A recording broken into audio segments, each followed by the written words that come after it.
मन में शंका हो सकती है, आखिर कथा सुने क्यों? क्या आवश्यकता है कथा सुनने की? क्यों कथा सुनी जाए? मन में प्रश्न उठ सकता है, और अगर नहीं उठता है तो उठना चाहिए। आखिर क्यों कथा सुनी जाए? ऐसे आयोजन करने की क्या आवश्यकता है? इतने खर्च होते हैं, इतने बड़े बड़े यज्ञ करने की क्या आवश्यकता है?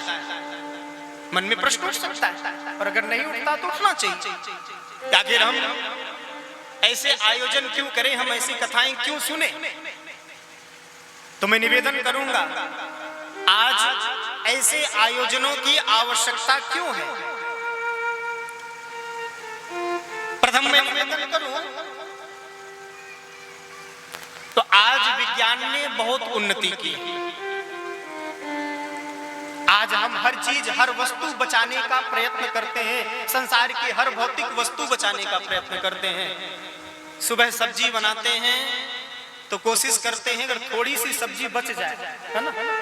सब्जी बनाया सुबह और थोड़ी सी अगर सब्जी बच गई तो कोशिश करते हैं कि सब्जी का उपयोग शाम को भी कर ले। दूध सुबह गर्म करते हैं तो कोशिश करते हैं कि शाम तक दूध खराब ना हो, और इसके लिए हमने मशीनें भी बना ली। क्या कहते हैं उस मशीन का नाम? क्या? फ्रिज ना? हाँ, तो हमने फ्रिज नामक यंत्र बना लिया। कोई भौतिक वस्तु बिगड़ रही हो तो उस फ्रिज में जाकर के रख दीजिए, वो जो फ्रिज है उस सामग्री को बिगड़ने नहीं देगा, खराब नहीं होने देगा।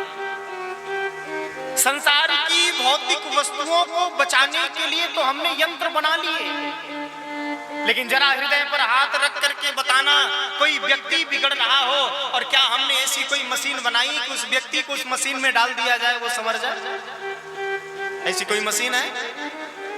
बोलिए ऐसी कोई मशीन है तो ये सत्संग ही वो मशीन है जिससे बिगड़े हुए को संवारा जा सकता है। इसलिए ऐसे आयोजनों का होना आवश्यक है, ऐसे कथाओं का होना आवश्यक है। दूसरी बात, आज हम खूब नवनिर्माण कर रहे हैं, खूब मकान बनाए जा रहे हैं, खूब दुकानें बनाई जा रही हैं, खूब खंभे, बिजली के खंभे खड़े किए जा रहे हैं, खूब निर्माण कार्य किए जा रहे हैं। लेकिन मेरी माताओं, बहनों, बंधुओं, ये निर्माण कार्य तब व्यर्थ सिद्ध होता है जब समाज में चरित्र का निर्माण नहीं होता। और ऐसे आयोजनों से, ऐसी कथाओं से समाज में चरित्र का निर्माण होता है। इसलिए ऐसे आयोजनों का होना आवश्यक है। तीसरी बात, आज हम ग्लोबल वार्मिंग की बात करते हैं, वायु प्रदूषण की बात करते हैं। आज की हवा प्रदूषित हो गई, सांस लेना दूभर हो गया। कभी दिल्ली चले जाइएगा, दिल्ली की हवा में सांस लेना दूभर है। नदियों का अस्तित्व समाप्त होने वाला है, नदियां प्रदूषित हो गई, कई नदियों ने तो अपना अस्तित्व खो दिया। और जब ऐसे प्रदूषण बढ़ते हैं तो इन प्रदूषणों को दूर करने के लिए खूब अभियान चलाए जाते हैं।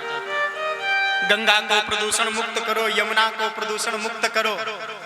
तो ये जो बाह्य प्रदूषण है, इन प्रदूषणों को दूर करने के लिए हमें अभियान से जुड़ना पड़ता है। लेकिन ये तो चलो बाह्य प्रदूषण है, कुछ प्रदूषण हमारे अंदर भी तो है। काम का प्रदूषण, क्रोध का प्रदूषण, मद का प्रदूषण, मत्सर का प्रदूषण, ये प्रदूषण भी तो हमारे अंदर भरे पड़े हैं।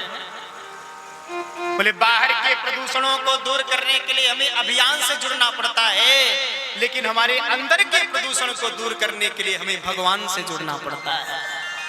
इसलिए ऐसी कथाओं का होना आवश्यक है, ऐसे यज्ञ का होना आवश्यक है।